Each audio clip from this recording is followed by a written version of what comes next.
What's up, YouTubers? Jonny DIY here today. Alright, so I've mudded over a few of the holes on the existing drywall that I'm not going to be replacing, but I was just going to show you guys if, say you've got some existing holes in your drywall, so you're just going to grab your mud, your pre-mixed mud, put it out of our huck on our knife, and we're just going to put it over the holes in the areas we want to fill.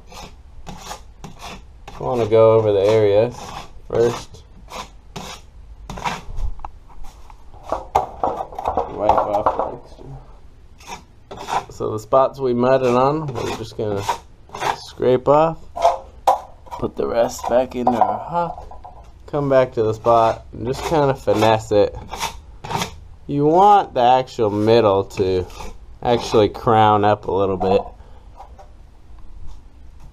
And then when you drag it over,